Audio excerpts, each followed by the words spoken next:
Imagine, on our son's wedding day, my wife and I approach the entrance and see our photo with the caption, "Don't let these two in." We silently turned around and left.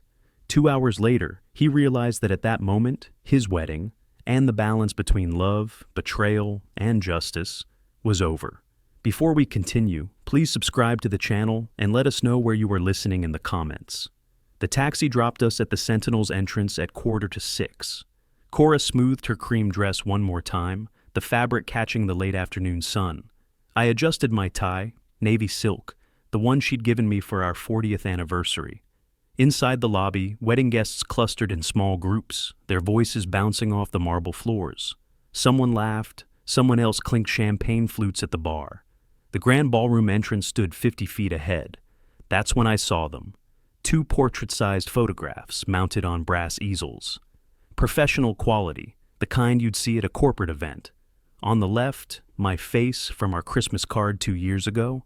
On the right, Cora's face, same photo. Below each portrait, printed in bold Helvetica, impossible to miss. Do not allow these two inside. My hand froze halfway to the door handle. The brass felt cold under my fingertips before I even touched it. A security guard stood beside the portraits, maybe 22 years old, shifting his weight from foot to foot. Kid probably took this job to cover rent. Now he had to enforce a ban on a guy old enough to be his grandfather. His eyes darted between us and the floor. He cleared his throat once, then again. Sir, ma'am, I'm supposed to... You're doing your job." Cora's fingers found mine and squeezed once. We'd been married 43 years. I knew what that squeeze meant. She straightened her spine, lifted her chin, the same posture she used during her final runway show in 1994, before she retired from costume design. We turned together, our steps synchronized, and walked back through the lobby, not rushed, not slow, just measured theatrical dignity. Behind us, someone whispered. I caught fragments. "Aren't those the groom's parents? Eulalia said they were..." The doorman called us a taxi without being asked, probably read the situation from our faces. Inside the cab, the driver adjusted his rear-view mirror, glancing at us. "The Sentinel, right? Nice place. Wedding? Was supposed to be." Cora stared out her window. I watched her jaw muscles work, clenching and releasing, the only crack in her composure. The driver tried again. "Traffic's light for a Saturday. Should be a quick..." "Fletcher, they put our faces on a wanted poster at our son's wedding." "I know. Like we're criminals. Like we're..." My voice dropped. "Trash." The driver went silent, turned up the radio. Some pop song about love lasting forever. I snorted. Irony. My phone sat in my jacket pocket. I pulled it out, scrolled through messages. There it was, from Keenan at 5:30. "On our way to venue. Can't wait to see you guys." My hands started shaking. The phone trembled between my palms. Then something shifted. The shaking stopped. My breathing steadied. I felt my face settle into a mask I hadn't worn in years. The one I used during crisis management on opening nights. 40 years I'd made events happen. Galas, weddings, corporate shows, product launches, benefits. I'd produced Shakespeare in the Park and black tie auctions. I knew every vendor in this city, every caterer, every florist, every equipment supplier. They forgot who they were dealing with. "Fletcher?" Cora's voice was quiet. "What are you thinking?" "I'm thinking they want a memorable wedding." I scrolled through my contacts, stopped at one name. Carl AV Equipment. "They'll get one." The taxi pulled up to our building on Northwest Thurman, red brick, 5 stories, built in the 20s. We'd lived here since Faye was born. Cora paid the driver, tipped him extra. I sat there, phone in hand, staring at Carl's name. Cora stood on the sidewalk, waiting. I looked at her through the window. "I need 2 hours. Can you give me 2 hours before you talk me out of this?" The pause stretched. A bicycle passed. Someone walked a dog. Then, "I'm not going to talk you out of it." My eyes widened. I'd expected an argument, a reminder that Keenan was still our son, a plea for taking the high road. She walked toward the building without looking back, her cream dress disappearing through the entrance. I sat in the taxi, finger hovering over Carl's number. The driver cleared his throat. "You getting out or..." "Yeah." I climbed out, handed him a 20. "Keep it." Inside our lobby, I took the elevator alone, third floor. Our door was open. Cora never locked it when she knew I was right behind her. The apartment smelled like the coffee we'd made that morning, back when we thought we'd be dancing at our son's wedding in a few hours. I walked straight to my office. The second bedroom, converted 15 years ago when we didn't need it anymore. Desk, filing cabinet, bookshelf, and on the desk, my old Rolodex. Black leather, worn at the edges, filled with cards I'd collected since 1985. Some people think it's outdated. They're wrong. It's a weapon. I sat down, pulled the Rolodex close, grabbed a yellow legal pad and pen, started writing names. Carl, Nina, Paula, Jerry, Marco. Vendors I'd worked with for decades. Vendors who owed me favors. Vendors who remembered when I gave them their first break. Cora appeared in the doorway, still in her dress, heels off now, barefoot. She perched on the small sofa against the wall. "You're really doing this. You saw those portraits." "I saw them. But Fletcher, he's still our son." I didn't look up from the Rolodex. My finger traced down the cards, stopping at certain names. Who put his parents' faces on a "Do Not Enter" sign on his wedding day? Eulalia. Keenan approved it. Had to. Those portraits were at the main entrance. I flipped another card. He chose her over us. The silence stretched. Outside, a siren wailed in the distance. "So you're choosing revenge over him?" I finally looked up. "I'm choosing dignity. There's a difference." My watch read 6:15. The ceremony would be starting. They'd be exchanging vows right now. My son marrying a woman who turned him into someone I didn't recognize. I picked up my phone and called Carl. The phone rang twice before Carl picked up. I closed my eyes, took a breath, then let my voice shift into the warm, professional tone I'd perfected over 4 decades. "Carl? Fletcher Yates. How's business?" "Fletcher! Jesus, hasn't been a year since we talked. What's up?" On speakerphone, his voice filled my small office. Cora tucked her feet under herself on the sofa, watching me. "You remember the Sentinel Hotel, downtown?" "Sure, we do their events. Actually got a wedding there tonight. Big setup." "I know, it's my son's wedding." "No shit? Congrats, man. Wait, why aren't you—" "That's complicated. Listen, Carl, you remember the Williamson Gala, 2001? Pause. I could hear him thinking. "You gave me that contract, first major event, changed my whole business. I believed in you. You delivered." Another pause. I let it sit there. "I need something tonight." "Name it. Nothing illegal, nothing dangerous, but I need technical difficulties, sound system, maybe some delay on the lighting cues." The silence stretched longer this time. I watched the second hand on my desk clock tick. 15 seconds, 20. "Fletcher, what happened?" "They put photos of me and Cora at the entrance. Do not allow these two inside." "They, what? At your son's own? Can you help me?" I heard him exhale, long and slow. "DJ Marco's running sound. He owes me. I'll tell him his equipment's temperamental tonight." "Thank you." "Fletcher, I'm sorry. That's fucked up." Coming from Carl, who'd served 2 tours in Iraq, who'd seen genuine horrors, that assessment felt like validation. I hung up, made a checkmark on my legal pad. The pen pressed harder into the paper than I'd intended. Dark line. Almost tore through. "One down," Cora said quietly. I flipped through the Rolodex again, found Nina's card. Photographer, worked weddings and corporate events. I'd mentored her through her first 5 bookings back in 2010. She'd been terrified, fresh out of art school, convinced she'd ruin someone's wedding day. I dialed. She answered on the 4th ring. "Nina, I need a favor. Remember who mentored you through your first 5 weddings?" Her voice came through cautious. "What kind of favor?" "The kind where memory cards mysteriously corrupt. Just some photos, not all." "Whose wedding?" "My son's. And before you ask, yes, there's a reason." I explained, kept it brief. The portraits, the ban, the humiliation. Nina swore under her breath. "Family photos?" she asked. "Your discretion." "Consider it done. Eulalia treated my assistant like garbage last month at a consultation. Didn't even remember the girl's name." Second check mark, darker than the first. My watch read 6:30.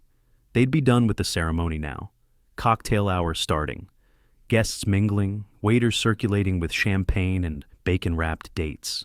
I pulled up my text messages, found Paula's number. She ran Emerald City Florals, had done arrangements for half the major events in Portland over the last 20 years.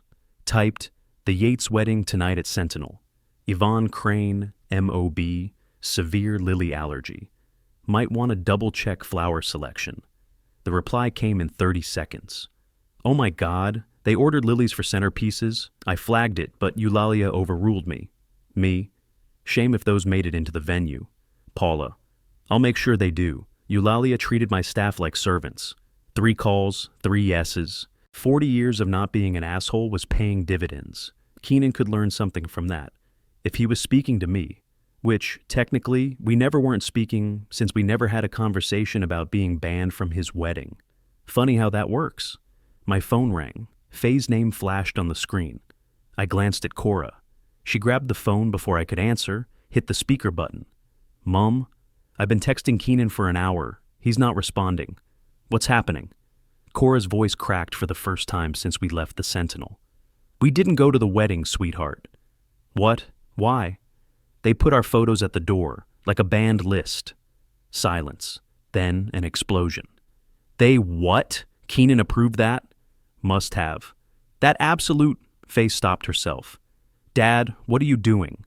I took the phone from Cora. What I should have done when they cut us out of planning, when they forgot to include us in the rehearsal dinner. Need help? I've got friends who are wicked with social media. We could... Not yet, but I'm keeping that in reserve. Cora leaned forward. Faye, how's the baby? Mum, we're talking about your disaster son and his nightmare fiancé. Baby's fine. Focus. Despite everything, I almost smiled. Our daughter, 7,000 miles away in London, ready to deploy social media warfare at 7 in the morning, her time. She'd woken up early to check on us. We're fine, sweetheart, I said. Go back to bed. Like hell. Keep me posted. She hung up.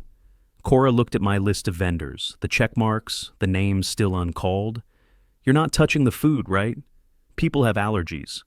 Even in revenge, she worried about liability. That was marriage. Just technical difficulties, natural problems, the kind that happen at every event. I set down my pen. Nobody gets hurt. My phone buzzed. Text from Carl. Marco reports sound system acting up. Ceremony music was rough. I showed Cora. She read it, face unreadable. Then her mouth twitched. Not quite a smile, but close. I'm a terrible mother. No, you're a mother who raised her son to know better. He chose to forget. Another buzz. Nina? Memory card corrupted during family photos. Offering discount reshoot.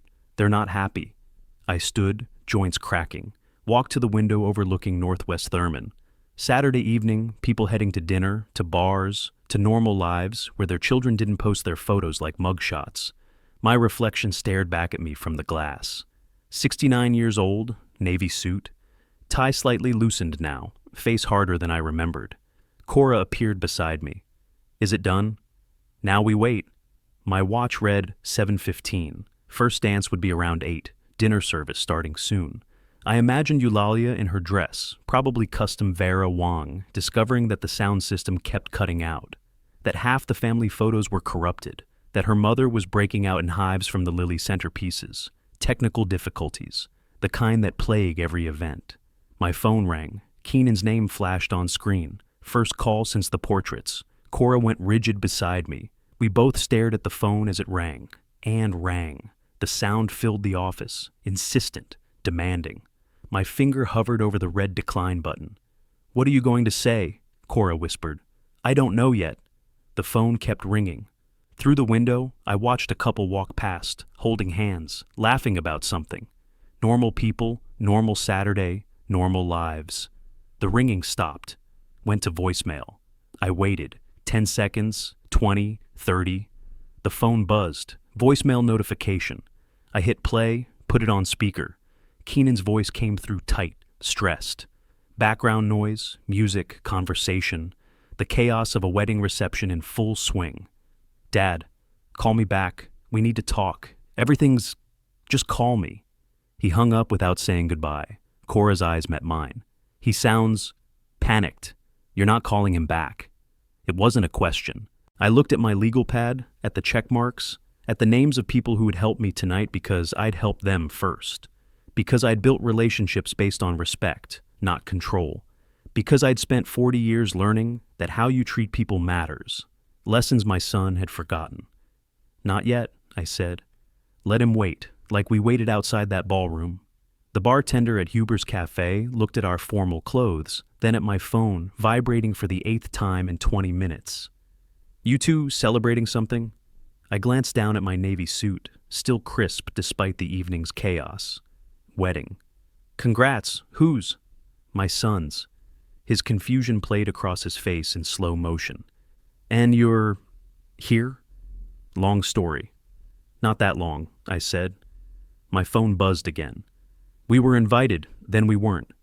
The bartender retreated like I'd told him someone died, which, in a way, someone had. The version of my son who used to call me every Sunday. Gone.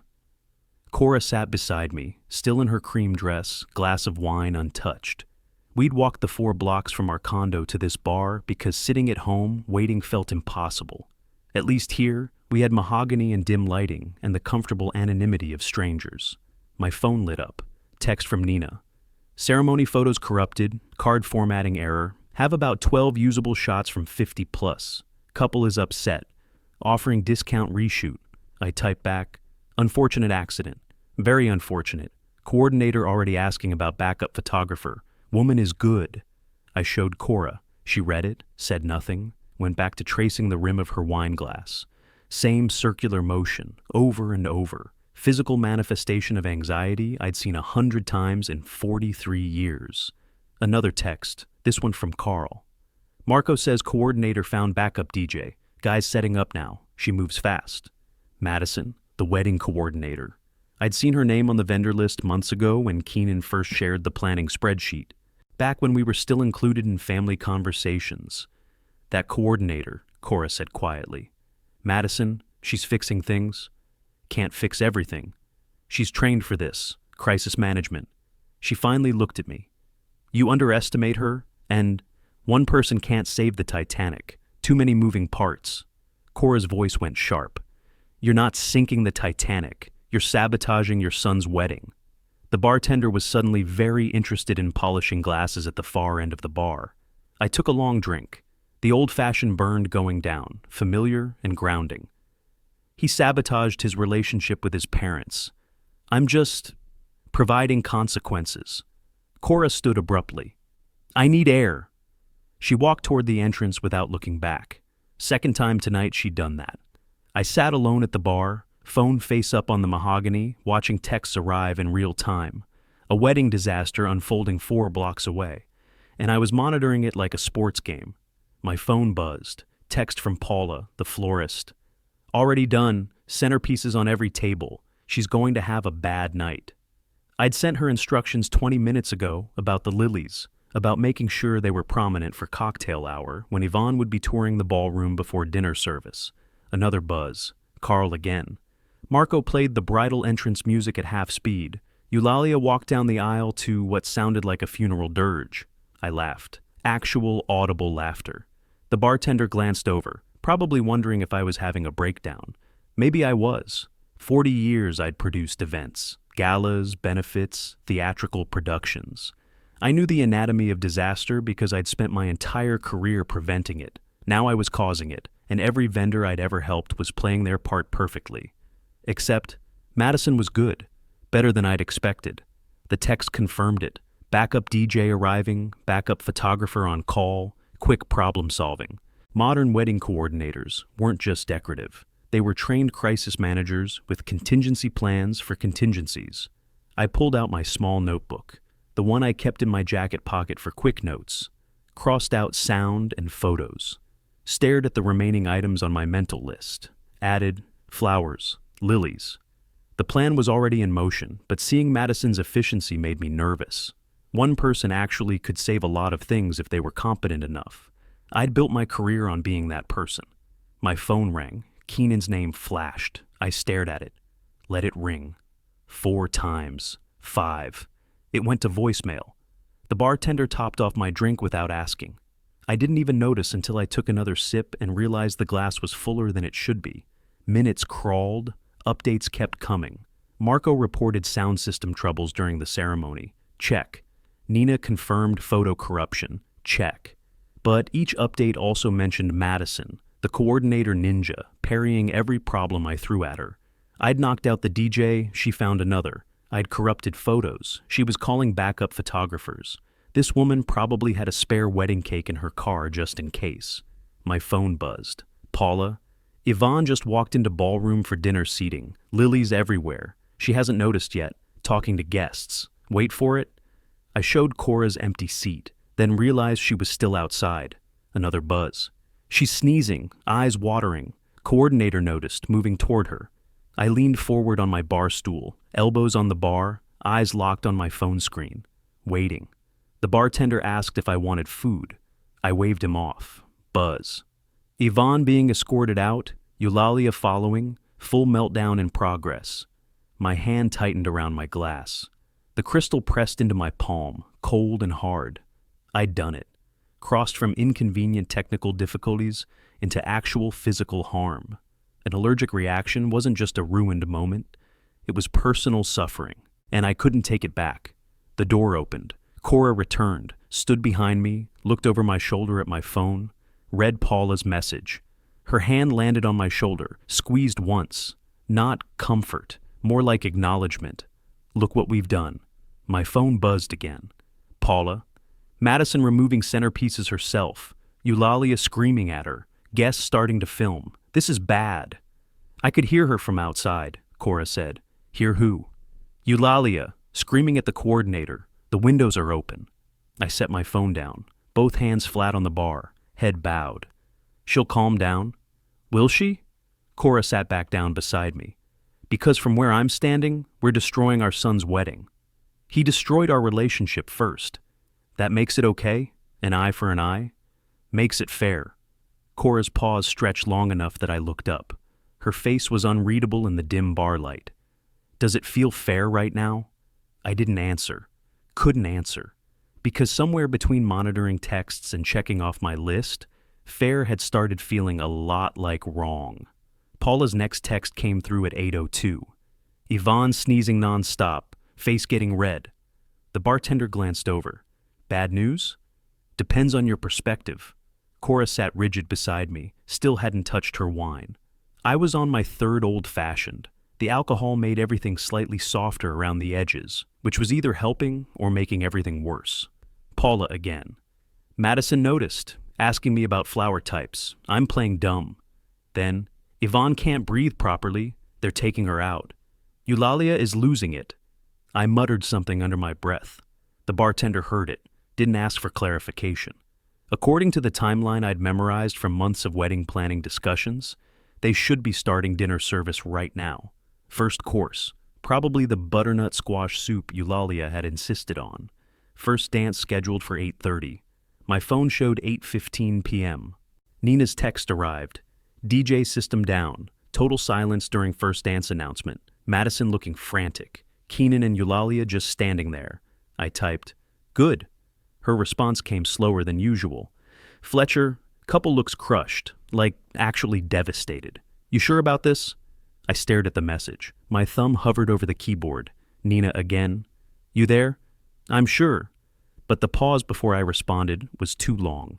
Even through text, hesitation shows. 6 guests were apparently live tweeting the wedding disaster. Paula mentioned it in her next update. Hashtag Yates wedding fail was trending locally. I didn't even know Portland had enough people on social media to trend anything. Guess a good train wreck brings everyone together. Marco was killing it, and by it, I meant any remaining hope for a normal reception.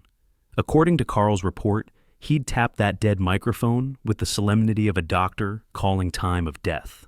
The bartender kept looking at me like I was either about to cry or start a fight. I was doing neither. Just a 69-year-old man orchestrating his son's wedding collapse via text message. Totally normal Saturday night. Cora's voice cut through my thoughts. "You're checking off a list, like it's a project." "It is a project. It's our son." I finally looked at her. "Who treated us like criminals?" And now we're acting like criminals, sabotaging his wedding, causing his fiance's mother physical harm. She's fine. It's just allergies. You don't know that. Her voice dropped. What if this goes too far? What do you mean? I mean, what's the end game? They suffer, we win, then what? Keenan never speaks to us again? I had no answer, none, because I hadn't thought past tonight, past making the wedding fail, past proving a point. Cora leaned closer. You haven't thought that far, have you? My phone rang. Keenan's name. 9th call since we'd left the Sentinel. He's calling again. Answer it. And say what? I don't know, but you can't ignore him forever. I let it ring, watched his name flash on my screen until it went to voicemail. The notification appeared. New voicemail from Keenan. I didn't listen to it. More texts arrived. The wedding was imploding in real time. Guests whispering, some giggling, phones out everywhere. Madison was trying to remove all the Lily centerpieces herself, recruiting waitstaff to help. Elegant chaos, Paula called it. At 8:25, Carl texted, Marco's equipment completely dead now. Can't fix it without backup gear from his studio. 45-minute drive round trip. The first dance was supposed to be happening right now. Keenan and Eulalia standing in the middle of the ballroom, no music, guests watching, phones recording.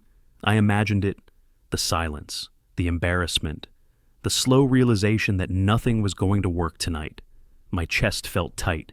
Nina? First dance ruined. Check. Cora read over my shoulder. You're actually checking things off. That's what... I know what you're doing. I'm asking if you know what you're doing. I set my phone down, stared at the amber liquid in my glass. The ice had melted, diluting the whiskey. Everything dilutes eventually. What do you want me to say? That you've thought about what happens after tonight. That you have a plan beyond revenge. I have. You have nothing. Her voice cracked. You have a list of vendors and a lot of anger. That's not a plan. That's just destruction. The jukebox in the corner played something bluesy. Smoky voice, slow tempo. Wrong mood entirely. My phone buzzed. Carl, Marco says Keenan just left the ballroom, looked destroyed. Eulalia crying in the bathroom. Madison's asking if you're doing this. She suspects. What do you want me to tell him? I read it twice. Madison knew, or suspected. Either way, my cover was blown. Cora leaned close, read the text. She knows. It's over. It's not over until... My phone rang. Unknown number. Portland area code. I answered without thinking. Hello?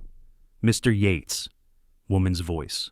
Calm, cold, professional. We need to talk. I know what you're doing, and unless you stop right now, I'm informing the couple. You have 10 seconds to decide. Madison. My eyes met Cora's. Her face had gone pale. The bartender polished a glass at the other end of the bar, oblivious. The jukebox switched songs. At Last by Etta James. Ironically perfect. I don't know what you... 8 seconds, Mr. Yates. Carl's a friend, but he's a terrible liar. So is Nina. So is Paula. They're good people who owe you favors, and you're cashing them all in tonight to ruin your son's wedding. The bar felt suddenly too small, too hot. My collar pressed against my throat. 7 seconds, Cora whispered. Fletcher, stop, please. Madison's voice came through sharp. I can't fix this if you keep sabotaging, but I can tell Keenan who's behind it. Your choice. My finger hovered over the phone. End call or negotiate. Admit everything or deny it. My revenge was about to become public. Everything I'd built tonight was collapsing. 6 seconds. I opened my mouth, closed it. 40 years of crisis management, and I couldn't find words. 5 seconds. Mr. Yates, I sympathize. I really do. Those portraits at the entrance were cruel, but this... Her voice softened slightly. This won't fix anything. It'll just destroy what's left. Cora's hand gripped my arm, her nails pressed into my jacket fabric. 4 seconds. The bartender looked over, finally sensing something wrong. I turned away, hunched over my phone. Wait. I'm listening. My brain raced. Options, consequences, paths forward. All of them led to exposure or surrender. What do you want? I want you to stop. Call off your vendors. Let me salvage what's left of this night. And if I don't, then I walk into that ballroom right now and tell Keenan his father orchestrated the entire disaster, that his mother was collateral damage to your ego. Low blow. Accurate, but low. Cora was shaking her head, mouthing, "Stop. Please stop." I looked at my phone, at the text threads, at the evening's destruction documented in real time, my son's wedding, ruined, my relationship with him, probably destroyed forever, my revenge, complete, and I felt sick. How did you know? Because I've been doing this for 15 years. I know when problems are natural and when they're coordinated, and I made some calls. Paula won't work another wedding in this city if word gets out. She deliberately endangered someone with allergies. She had leverage, real leverage. What's your offer? Stop now. I'll tell Keenan the vendors had emergencies, technical failures, bad luck. He never knows you were involved. And in exchange, you live with what you've done, and you figure out how to fix your relationship with your son. Because this, a pause, background noise on her end, music, voices, the chaos of the wedding. This isn't fixing anything. My hand shook. The phone trembled against my ear. Cora leaned close, whispered, "Take it, end this." My thumb hit the end call button. Madison's voice cut off mid-sentence. Cora grabbed my arm. "Fletcher, she's bluffing." "Is she?" I set my phone face down on the bar. If she tells them, she looks incompetent. Coordinator who couldn't protect the event? Career suicide. You're gambling on her reputation over our son's feelings. Our son gambled with our dignity. I'm just calling. The bartender refilled my glass without asking. Fourth drink, maybe fifth. I'd lost count somewhere between vengeful satisfaction and whatever this new feeling was. Harder, colder, more committed. My phone buzzed. Text from Mike, a server I'd helped get his first catering job 12 years ago. First dance time, no music, couple just standing there, guests starting to laugh, not with them, at them. Video attachment, 15 seconds of Keenan and Eulalia on an empty dance floor, complete silence. They held position for maybe 30 seconds before giving up, walking off in separate directions. Visual representation of marriage strain in the high definition. I watched it 3 times. Cora watched over my shoulder. That's our son, humiliated, in front of everyone. That's our son who humiliated us first. Another text from Mike. Keenan pulled coordinator aside, pissed. She's shaking her head, pointing at exits. He looks like he's going to explode. Then a screenshot from the wedding group chat. I scrolled through guest messages. Is this wedding cursed? Worst wedding I've ever attended, and I've been to 40 plus. Where are the groom's parents? Haven't seen them all night. I heard they were banned from attending. What? Why? No idea, but there were photos of them at entrance with "Do Not Allow" signs. That explains a lot. Maybe they're getting revenge?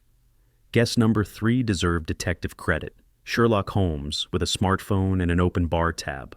Portland's finest, right there. My phone buzzed again. Photo from Mike. Caption. Bride in bathroom, total breakdown.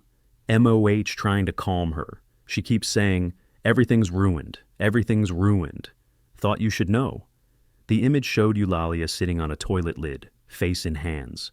Mascara streaked down her cheeks. Her bridesmaid's arm around her shoulders. Custom Vera Wang dress crumpled. Perfection shattered. I stared at it for 10 full seconds. Cora's hand covered my phone screen.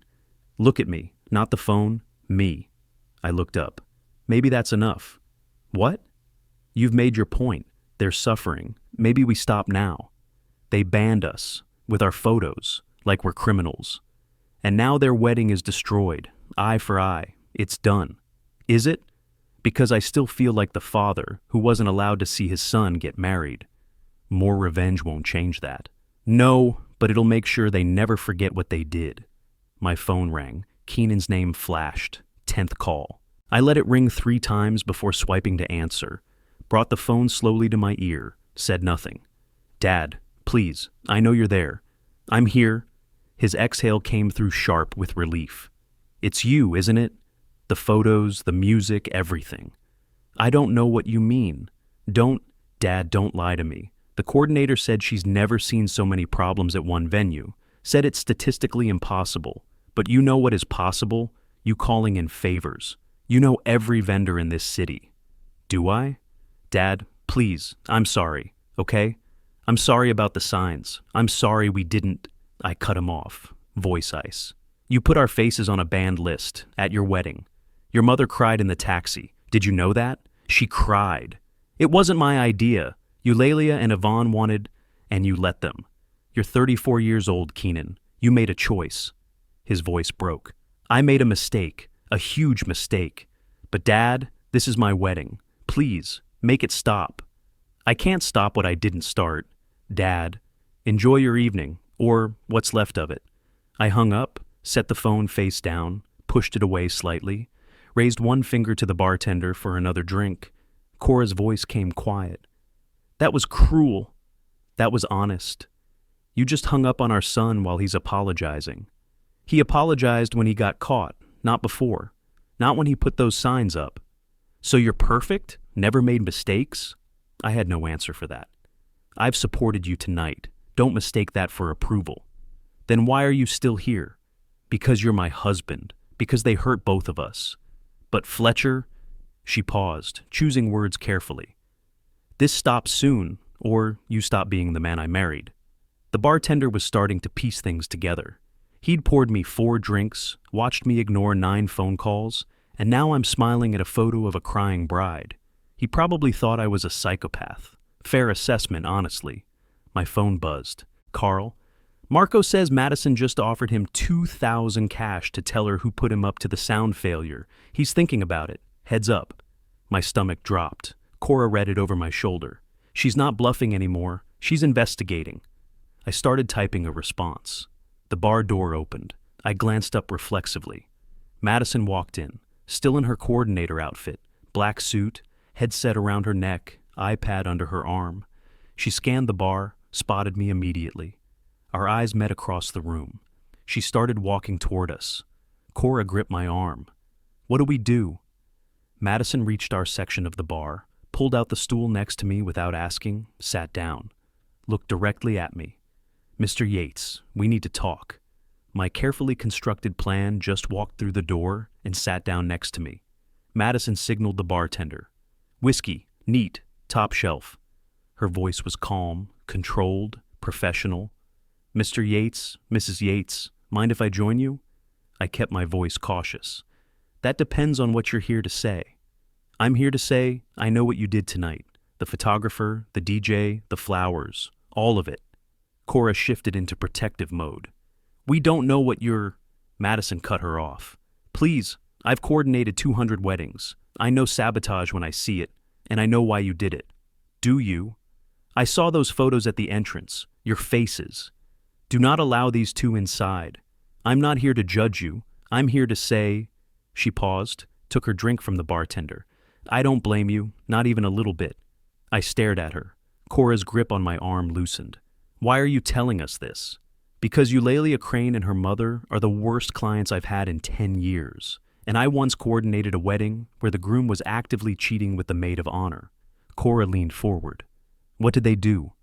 What didn't they do? Called my assistant an idiot to her face. Changed the menu 4 times after final deadline. Paid deposits weeks late, always with an excuse. Treated my staff like servants. Madison drank. But those photos? That was next level. You saw them being put up? I arrived at 3 p.m. for setup. They were already there. Eulalia said, and I quote, "We don't want any negative energy from judgmental old people ruining our aesthetic." Cora's sharp intake of breath filled the space between us. I told her it was cruel. She said it was necessary boundaries. Her mother wanted metal detectors too. Actual airport security for a wedding. Metal detectors? To keep you out if you tried to crash. I told them that was illegal and insane. We compromised on the photos. Bitter laugh. Some compromise. I processed this new information slowly. You could have refused. Quit. I signed a contract. Bills to pay. And honestly, I thought maybe you'd see the photos and just leave quietly. I didn't think you'd... She gestured vaguely. Burn it all down. They treated us like criminals at our son's wedding. I know, and between you and me, watching Eulalia realize her perfect wedding is imploding, small smile. Not the worst thing I've seen today. Cora's voice held caution. You're taking a risk, telling us this. Maybe, but my reputation survives wedding disasters. It's what I do after that matters. And right now, I'm choosing my dignity over their money. Madison pulled out her phone, scrolled, stopped on something. The cake is scheduled for 9:30, Russo's Bakery. I know Russo's. Of course you do. Everyone in the industry knows everyone. She looked at me directly. One call. I tell them there's been a schedule change. We don't need delivery until midnight. By then, reception's over. No cake cutting, no traditional moment, just nothing. I hesitated. The wedding's already destroyed. Is it though? Dinner's being served. Backup DJ arrived. I removed the lilies. They're recovering. Wounded, but recovering. She leaned in. The cake is the finale. The moment everyone remembers. Take that away, they'll talk about this wedding for years, and not in a good way. I turned to Cora. What do you think? Everyone expected her to say stop, to be the voice of conscience one more time. Do it. I stared at my wife. What? Call the bakery, cancel the cake. Cora, you've been telling me all night to stop. Her voice rose. That was before I heard about the metal detectors, before I learned they called us negative energy, before I realized our son chose a woman who wanted to screen us like terrorists at our own family event. Madison watched, fascinated. Cora turned to her. How big were those photos? 11 by 17, professional printing, framed. Framed. Cora looked at me. They framed our faces like wanted posters. Pause. Cancel the cake. Let them remember what happens when you treat people like garbage. I stared at my wife like I'd never seen her before. Are you sure? I've never been more sure of anything. Madison was already dialing. Hi, Tony. It's Madison Cross. Yes. The Sentinel wedding tonight. Listen, we need to push the cake delivery. No, it's fine. Just schedule confusion. Can we do midnight instead of 9:30? Perfect. No discount needed. Bill the client the full delivery fee. Great, thanks, Tony. She hung up. Done. Just like that? Just like that. Tony owes me. I sent him 3 weddings last month. She finished her whiskey. Welcome to how the industry actually works, Mr. Yates. You taught me well. I never taught you that. No, but you taught everyone else to help each other, to remember favors, to take care of people. She stood. Eulalia and Yvonne forgot that part. They think money buys everything. Tonight, they learn it doesn't. Cora asked, what happens when they ask about the cake? I'll look shocked. I'll call the bakery frantically. I'll discover the miscommunication. I'll apologize profusely. I'll offer a refund on my services. Cold smile. And Eulalia will know, deep down, that somehow, some way, this is still falling apart. She'll suspect you. Let her. She can't prove anything. And even if she could, I'll be the coordinator who tried her best with impossible clients. My reputation stays clean. Madison extended her hand.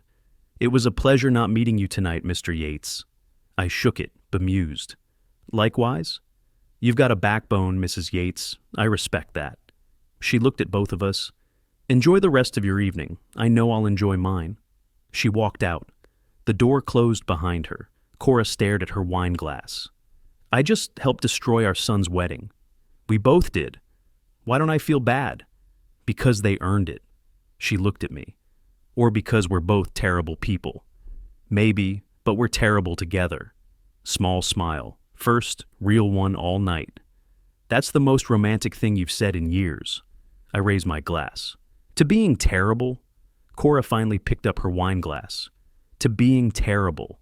We clinked, both drank. My phone lit up. 9:32 p.m. Carl. Madison back at venue, asking about cake, looking concerned. Perfect performance. Mike. Coordinator just went to kitchen, came back looking confused, talking to Eulalia. Bride's face is, man, you should see it. Video attachment, 8 seconds. Eulalia's face transitioning from hopeful to confused, to disbelieving, to devastated, as Madison apparently explained the cake situation. I watched it twice. Showed Cora. She watched without expression. We sat in silence. The jukebox started playing You Can't Always Get What You Want by the Rolling Stones. I laughed. Genuine surprised laugh. Cora joined me. We were laughing in a bar while our son's wedding collapsed 4 blocks away. The bartender shook his head, muttered something about boomers, started cleaning glasses aggressively. My phone rang. Faye's name? London, I answered. Hey, sweetheart. Dad. What the hell did you do? It's all over Portland Twitter. I looked at Cora. Our laughter stopped. The revenge had gone viral. Character count 5,997, part 7. Dad, what the hell did you do? It's all over Portland Twitter.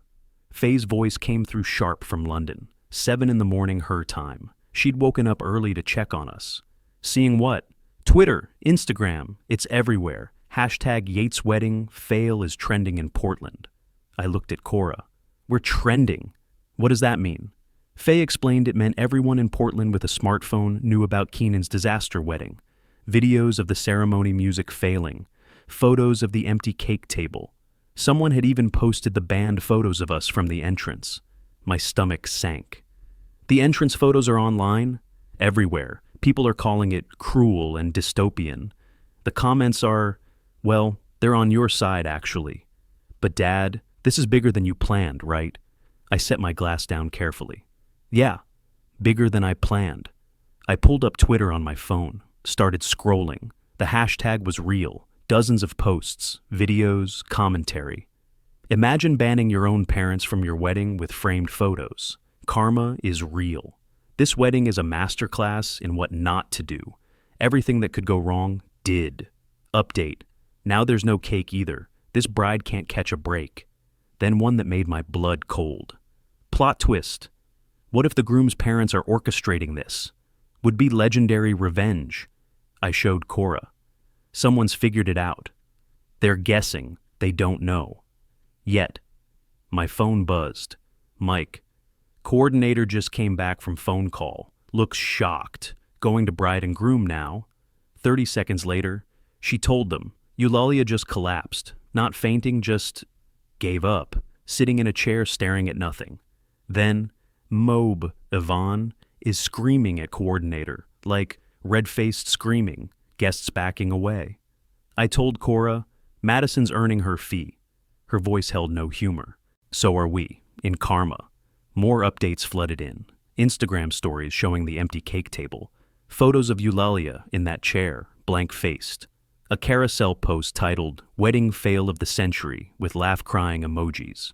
I read the caption aloud. Wedding fail of the century.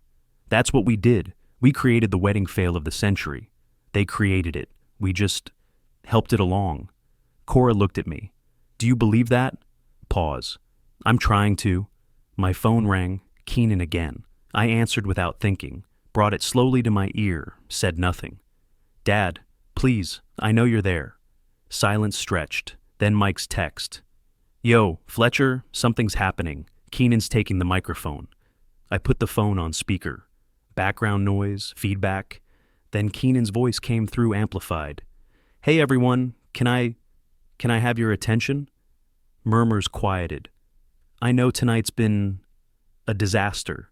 I know you're all wondering what's going on, why everything's going wrong. Pause. I know why. Eulalia's distant voice. Keenan, what are you? It's my parents, my mom and dad. They're not here tonight because I hurt them. Really badly. The ballroom went silent. You could hear it through the phone. I froze at the bar. What is he doing? Cora gripped my arm. Shh, listen. Keenan continued. His voice broke slightly. When you came in tonight, some of you saw photos at the entrance. Photos of 2 people with signs saying, don't let them in. Those people were my parents, Fletcher and Cora Yates. Pause for effect. Or maybe just emotion. I allowed that. I saw those photos go up, and I didn't stop it. I told myself it was about boundaries, about my new life, about making my wife happy, but really, I was weak. I chose to hurt the 2 people who raised me, who paid for my college, who taught me everything important in my life. Keenan, stop. No, everyone needs to hear this. My parents saw those photos and left. Without a scene, without yelling, they just left. With dignity I didn't show them. Stronger now? And honestly, after what I did, they have every right to be angry, every right to want nothing to do with this wedding. Maybe everything going wrong tonight is karma. Maybe it's coincidence. But either way, I earned it, guest murmurs rising. So if you're posting about this wedding online, if you're laughing about our disaster, just know, my parents aren't here because their son failed them. That's the real story, not the missing cake, not the bad music. Me, I failed them. Microphone feedback as he set it down. I stared at my phone, couldn't speak. Cora's eyes filled with tears. He defended us. He blamed himself, in front of everyone. The bartender who'd been listening asked quietly, "That your son?" I nodded. Sounds like a good kid who made a mistake. Also sounds like he just apologized, publicly. Pause. What are you gonna do? I kept staring at my phone. I don't know. Mike's voice came through. Fletcher, you there? That was... Man, I wasn't expecting that. Half the guests are crying. The other half look uncomfortable as hell. What do you want me to... I ended the call. Fletcher? I need a minute. Cora leaned forward. He apologized. He took responsibility. I know. He defended our right to be angry. I know. So why do you look like you're about to be sick? Long pause. My hands were shaking. Because I destroyed his wedding. Publicly. Completely. And he just fell on his sword for me. The words came harder. He humiliated himself to restore my honor, and I wasn't even there to hear it. We could go and say what? Thanks for the speech, son, but we actually did orchestrate all this. Your instincts were right. We sabotaged your wedding because we were hurt. Cora's voice went quiet. Maybe we went too far. Maybe?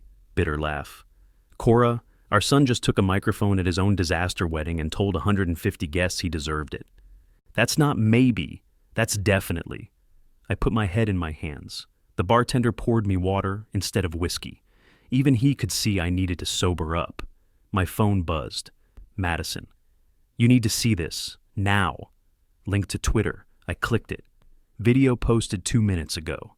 The caption, Mother of Bride exposes truth about groom's parents. This wedding keeps giving. My blood went cold. Cora, Yvonne's talking. We watched together. Yvonne at the microphone, her voice amplified. Don't let Keenan fool you. His parents aren't victims. They're toxic manipulators who tried to control every aspect of this wedding. My jaw clenched. She's lying. The video continued. Fletcher Yates even threatened to ruin this wedding if we didn't do things his way. That's not... She's rewriting history, making us the villains. The video showed Keenan trying to take the mic from Yvonne. She wouldn't let go. Guests murmuring, some looking convinced. I stood abruptly. We're going. To the wedding. To stop a liar. The taxi driver kept glancing in his rearview mirror. I was gripping my phone hard enough that the screen protector cracked slightly. On the phone screen, Yvonne's performance continued. They refused to contribute financially unless we followed their demands. When we said no, Fletcher threatened us, explicitly told us he'd make sure this wedding failed if we didn't obey him. Cora's voice shook with anger. She's lying. You never said that. You offered help and Eulalia turned it down. I know that. You know that. But who's going to believe us now? The taxi driver cleared his throat. Sorry, is everything okay? Just drive? I pulled up Yvonne's video again, watched her theatrical gestures. We had to ban them from the wedding for our own safety, for Eulalia's mental health. These people spent 30 years manipulating their son, and when they couldn't control his wife, they lashed out. She was getting momentum. Look around.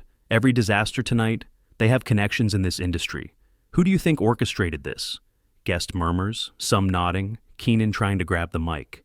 Mom, stop. That's not... Yvonne pulling away. Keenan's been brainwashed to defend them. That's what toxic parents do. They make you feel guilty for having boundaries, for choosing your own family. Give me the microphone.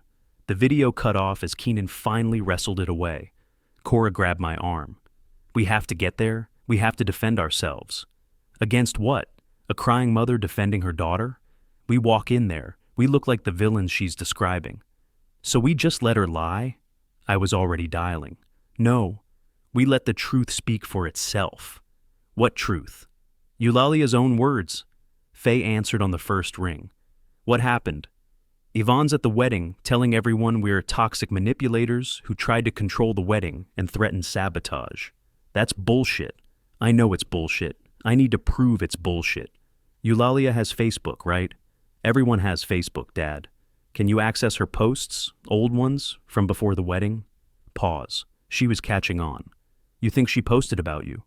I know she posted about us. She's a PR manager. She lives on social media. Find posts about us, about the wedding planning, about money, anything contradicting Yvonne's story.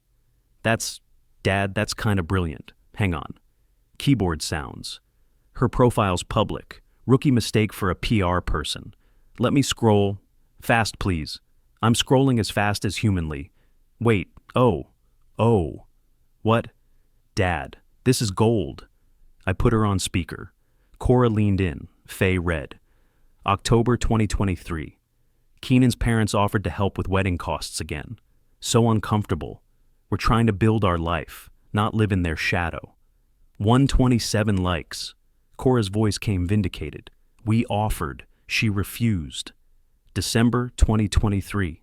Future Mill keeps suggesting we use family traditions for wedding. No offense, but this is 2023, not 1975. We want modern, not old people drama. 89 likes. I repeated it slowly. Old people drama. January 2024. Why do parents think their money means they get opinions? We said no to financial help specifically to avoid this. Boundaries matter. 156 likes. Screenshot everything. Already on it, there's more. April 2024. Keenan's dad keeps saying he knows all the best vendors in Portland. Cool flex, but we're hiring based on our aesthetic, not his Rolodex. With an eye roll emoji, Cora looked at me. You were trying to help. My voice came quiet. Apparently I was flexing. I gave Faye Mike's number. Send screenshots to him. Tell him to get them to Keenan. What about posting them publicly, under the hashtag? Can you do it without it tracing to you? Please, I have friends with burner accounts. We do this for fun. That was mildly concerning, but do it. Sending to Mike now. Give me 5 minutes to coordinate public post. You're a terrifying person. I learned from the best. Love you, Dad. The taxi pulled up to the Sentinel. I paid the driver, tipped him $40. He'd earned it for the full show he'd witnessed. We entered through the side door, not the main entrance with its banned photos. The ballroom opened before us, Yvonne still near the microphone. Guests divided into small clusters, phones out, arguing quietly. We stood at the back. Nobody noticed us initially. Then I saw Keenan, phone in hand, face white, reading something. A guest had shown him the screenshots. Eulalia noticed his expression, came over, saw what he was looking at, tried to take his phone. He pulled away. Their voices rose enough to hear from across the room. This post, December, old people drama. You wrote that about my parents. That was private. It has 89 likes. You posted it publicly. I was venting. You vent to me about work. I don't post it on Facebook. And this one, April. My dad was trying to help and you called it flexing. He was being pushy. He was offering vendor recommendations. He spent 40 years in this industry. Eulalia's voice went defensive. Your mother kept trying to take over. Show me one message where she tried to take over. One. Pause. You can't, because she didn't. They backed off every time you asked. They offered money and you refused. They offered help and you called it drama. He looked at her differently. Your mom is out there telling everyone my parents are toxic manipulators. But these posts, they make you sound like the problem. Keenan turned, scanned the room, found us at the back. His mouth formed the word, Dad? I nodded once. Eulalia followed his gaze, saw us. Her face drained of color. Yvonne noticed the commotion, saw us. You have some nerve. Keenan's voice cut through the ballroom. Stop talking. Everyone went quiet. Everything you just said about my parents, lies. I have proof. He held up his phone. Eulalia's own posts. She refused their help. She mocked them publicly. She called them old people drama. Yvonne stammered. That's out of context. There's no context where this is okay. To the guests, my parents offered to help pay for this wedding, multiple times. Eulalia turned them down because she wanted boundaries. Then tonight, you, pointing at Yvonne, told everyone they refused to help? That's a lie. A documented, provable lie. Yvonne's voice rose defensively. Keenan, you don't understand the whole situation. I understand you just lied to 150 people about my parents at my wedding. I was protecting Eulalia. From what? From people who tried to help us? People whose worst crime was being helpful? Yvonne's voice broke. Tears started. You don't know what it's like to watch your daughter marry someone and know that his family thinks you're not good enough, that they'll always have more money, more connections, more. Mom, that's not. We came from nothing. Your father left us for someone with a bigger house, a better job. I swore when you got married, you'd have the wedding I never had. Perfect. Yours, not theirs. To Keenan, your parents with their offers, their vendor lists, we just want to help. It felt like they were buying you, like we weren't enough. Silence filled the ballroom. Keenan's voice came softer but firm. So you made them the enemy, to feel better about yourself. Yvonne crumbled. I just wanted Eulalia to have one day that was hers. You got that. Look around. He gestured at the disaster wedding. It's definitely unique. Then Keenan crossed the ballroom. Guests parted. He walked toward us. Eulalia reached for him. Keenan, wait. He didn't stop. Madison appeared at my elbow, whispered, Should I call security? I shook my head. Keenan stopped 3 feet away. Father and son. Hadn't been this close in months. His eyes were red, face blotchy. The backup photographer was capturing everything. Dad, I'm so sorry. I opened my mouth. No words came. Cora's hand found mine. For the photos, for believing them, for not. He couldn't finish. I managed. Keenan. But Eulalia was there suddenly, between us, facing Cora and me. This is your fault, all of it. You couldn't just let us have one day. Eulalia, don't. Her voice rose, louder, to the room. They did this. The photos, the music, the cake. They sabotaged our wedding. Look at them. They're here to gloat. Every phone in the room rose. Recording. My heart stopped. Every phone in the room rose. Recording. Eulalia's finger jabbed toward us.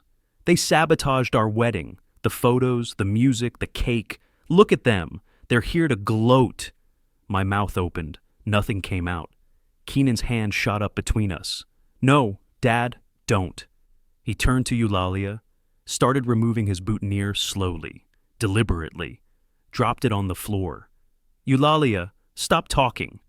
They destroyed our wedding. We destroyed our wedding. You, me, your mother, we put their faces on banned posters. That was about boundaries. That was about cruelty. And you know what? Even if they did orchestrate every disaster tonight, which I'm not saying they did, we had it coming. Eulalia stared at him. Are you defending them? I'm stating facts. Your Facebook posts calling them old people drama. Your mother's lies about them not supporting us financially. The metal detectors she wanted. Yeah, Eulalia, I heard about that. Pause. My parents offered help. You refused. My parents tried to be involved. You blocked them. My parents existed. You resented it. Keenan started walking toward the exit. Eulalia grabbed his arm. Keenan, you're upset. Let's go somewhere private. He removed her hand gently. I'm going to talk to my parents. You can't just leave our wedding. He looked around the ballroom. Disaster, cameras, chaos. What wedding? It's over, Eulalia. It's been over since the moment we put up those photos. Your parents are manipulating you. No, you and your mother manipulated me. I was just too blind to see it. He walked. Guests parted, every phone following his path. If you leave, don't come back. He stopped, turned. Okay. And walked out. Eulalia stood frozen in the center of the empty dance floor, the floor where their first dance never happened. Cora pulled me toward the side exit. We retreated to the lobby, my heart hammering, phone buzzing in my pocket, Keenan calling. Dad, where are you? We're in the lobby. We left when Eulalia started accusing.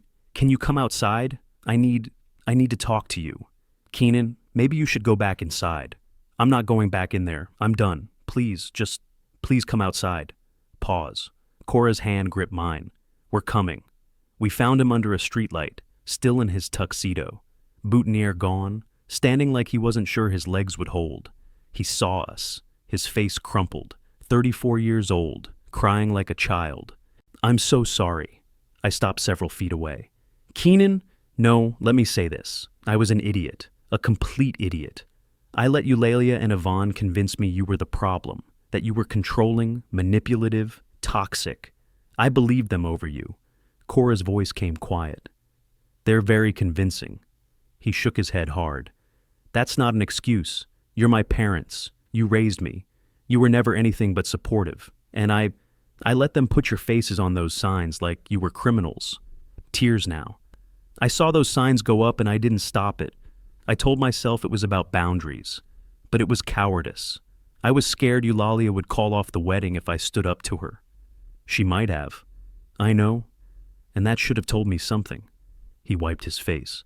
I chose wrong. I chose her over you. And tonight, watching everything fall apart, watching her mother lie, reading Eulalia's posts about you, I realized I've been choosing wrong for months. I took a step closer. I didn't want this. Want what? Your wedding destroyed, your relationship ending, you standing here crying on what should be the happiest night of your life. Bitter laugh. This was never going to be the happiest night of my life, not with my parents' band. Cora gestured to a bench near the entrance. Keenan, sweetie, come sit down. We moved together, sat. Keenan between us. He put his head in his hands. Did you do it? Did you sabotage the wedding? Long pause. Would it change anything if I said yes? He looked up. I don't know, maybe.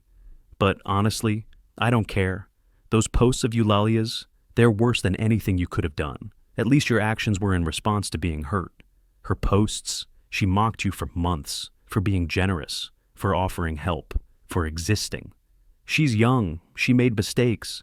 She's 31, she's a PR manager, she knows better than to post that publicly. And her mother, lying to everyone about you not supporting us financially? While we're at the wedding, my parents weren't allowed to attend? He shook his head. No, this is on us. On me. Cora asked, what happens now? I don't know. Eulalia and I don't see how we come back from this. I said carefully. You love her? I thought I did. But how can I love someone who spent months insulting my parents online? Who let her mother lie about you? Who wanted metal detectors to keep you out? Pause. What kind of marriage starts like this? A broken one? Yeah. Silence stretched. Portland night around us. Wedding disaster behind us. I'm sorry. For all of it. For the signs. For not defending you. For letting this go so far. I pulled him into a side hug. I'm sorry too. For what? The words stuck in my throat. For destroying your wedding. For orchestrating every disaster. For making you choose. Cora saved me. For not being at your wedding, even if we weren't welcome, we should have handled it differently. You handled it with more grace than I deserved. More silence. Then, can I stay with you tonight? I can't go back to our apartment. Of course, always. He stood, looked back at the hotel. My wedding night, sitting on a bench with my parents instead of dancing with my wife. I stood too. Is it strange that I'm glad you're here? No, it's the first thing that's made sense all night. We started walking to my car. Keenan stopped. Dad, did you really orchestrate everything? I met his eyes. Does it matter? He studied my face. You did. I can see it. The way you're not denying it. I said nothing. Unexpected smile. Good. They deserved it. What? I'm not saying it was right. I'm saying I understand. Pause. And honestly, after tonight, I'm grateful. Better to learn who Eulalia really is now than after we had kids. I couldn't respond. Victory felt too hollow for gratitude. We drove home through Portland's night. In the rearview mirror, I watched my son fall asleep in the back seat, exhausted, escaped, safe. Cora's hand covered mine on the steering wheel. What have we done? I whispered. She didn't answer. There was no good answer. 2 months later, I sat on my porch swing watching the street, coffee going cold beside me. Late August heat settling over northwest Portland. A car pulled up. Keenan's car. He sat in the driver's seat for a full minute before getting out. Hey, Dad. Keenan.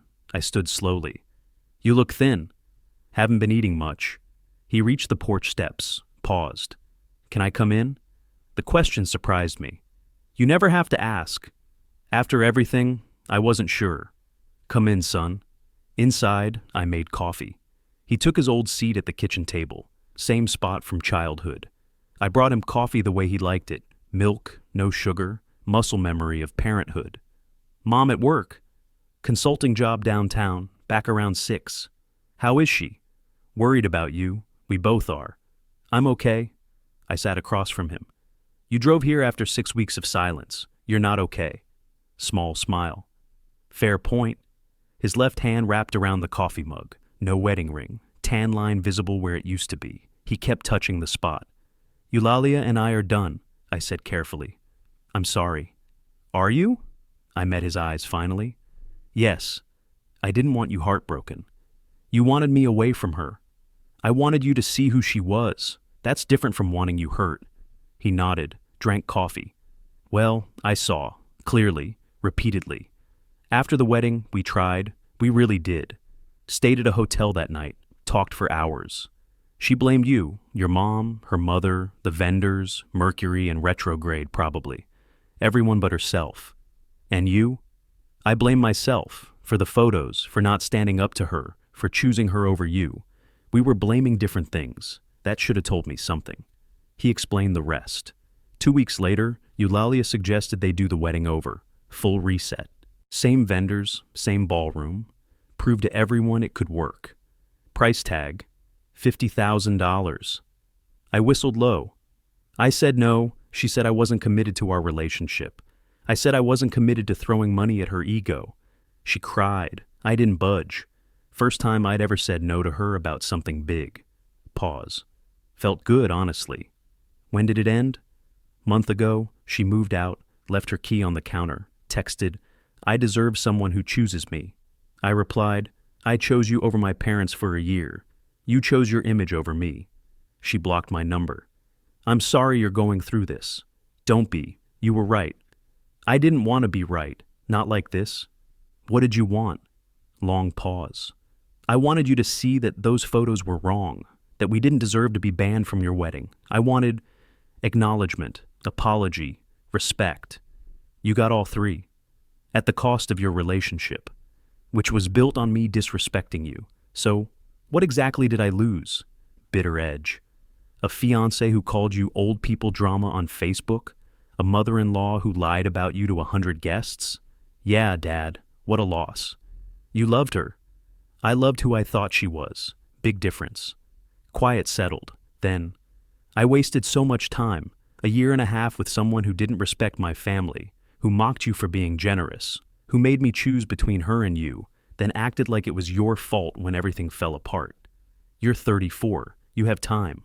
Do I? I'm single, living in an apartment that still has her stuff in boxes I can't look at, working a job I hate, and estranged from half my friends because they support Eulalia through this difficult time. Air quotes. At 34, I should be married with kids. Instead, I'm starting over. The door opened. Cora. Neither of us had heard her arrive. You look terrible. Keenan laughed despite himself. Thanks. I'm not going to lie to you to make you feel better. You look like you haven't slept in weeks. I haven't. Then stay here tonight, tomorrow night, however long you need. I cleared my throat. Keenan, I need to say something. Okay? The wedding, everything that went wrong. He interrupted. You orchestrated it. I know. I stared. You know? I'm not stupid, Dad. Carl's AV company, Nina the photographer you mentored, Paula's flowers, Madison suddenly helping you. I know the event industry in this city. I know your reputation. I know your reach. Pause. You made 8 phone calls and destroyed my wedding in 2 hours. It's okay. How is it okay? Because they made you? Eulalia and Yvonne created the situation. You just responded. Pause. Was it right? Probably not. Do I understand it? Completely. Would I do the same if someone put my parents' faces on a banned poster? Bitter laugh. I hope so, since I clearly didn't the first time. My phone rang. I glanced at it. It's Faye. Answer it. I did. Put it on speaker. Dad, is Keenan there? I've been trying his cell. He's here. Put me on speaker. Already done. Keenan, you absolute disaster. Answer your phone. He laughed. Hi, Faye. Hi yourself. Listen, I have news. Good news for once. We could use good news. I'm pregnant. Stunned silence. Cora squealed. What? Surprise. 12 weeks. I want to come home. Portland home. For a few months. I want my baby's grandparents close by. Dad, can we stay with you? First real smile in months spread across my face. Your old room's waiting. After the call ended, Cora said, We're going to be grandparents. Again, better this time. Keenan's voice came quiet. Again? We always thought we'd be grandparents through your kids. Maybe someday. Different kids, different mother. When you're ready, no rush. I stood, restless. I need to show you both something. I went to the garage, came back with 2 framed 11 by 17 photos, the band portraits. Keenan's shock. You kept them? Cora equally surprised. Fletcher, where did you get those? I went back the next day, Sunday. Hotel was cleaning up. I asked the manager if I could have them. He looked at me like I was crazy, but he gave them to me. Why would you keep those? I ran my finger over the "do not allow these 2 inside" text. Because they're proof. Of what? That it happened, that it was real, that we didn't imagine the cruelty. Pause. And so I remember. Remember what? I looked up at my son. That dignity matters, that respect isn't optional, that you don't let people treat you like criminals, even if they're family, even if it costs you everything. To Keenan. These portraits cost me my son for 2 months, cost you your fiancé, cost our family peace. But they taught all of us something important. What? That some prices are too high, and some things, like family dignity, aren't for sale, not even for a wedding. Are you going to display them? No, but I'm keeping them. I looked at the photos. As a reminder of what we survived. Keenan touched his portrait. I look so happy here. This was from Facebook, Costa Rica vacation. I remember. Eulalia took this photo. We'd been dating 6 months. I was so in love, I couldn't see straight. Pause. It's strange seeing it used like a weapon. That's what it was. Yeah, he stood. I should go. Stay for dinner, please. I don't want to impose. You're not imposing. You're our son. Stay. He nodded. Okay, thanks. Later, evening settling, I stood on the porch again. Keenan's car still in the driveway. Through the window, I could see him and Cora laughing about something in the kitchen. The portraits leaned against the wall beside me. I studied my own face in the photo. Younger, happy, before everything. That man in the photo didn't know what was coming. I picked up the portraits, carried them back to the garage, didn't throw them away, didn't hang them, stacked them carefully on a shelf, face down. Reminder and warning and proof all at once. Went back inside. Keenan looked up, smiled. Mom's telling me about nursery plans for Faye. I joined them at the table. Family, broken, healing, changed, but together. Outside, Portland evenings settled in. Summer ending, fall coming. The wedding was 2 months ago. The revenge was complete, the cost was paid. And I sat at my kitchen table with my son, wondering if I'd do it all again. I didn't know the answer. That was the truth I lived with. If you like this story, please like this video, subscribe to the channel, and share your impressions of this story in the comments. To listen to the next story, click on the box on the left. Thank you for watching. Or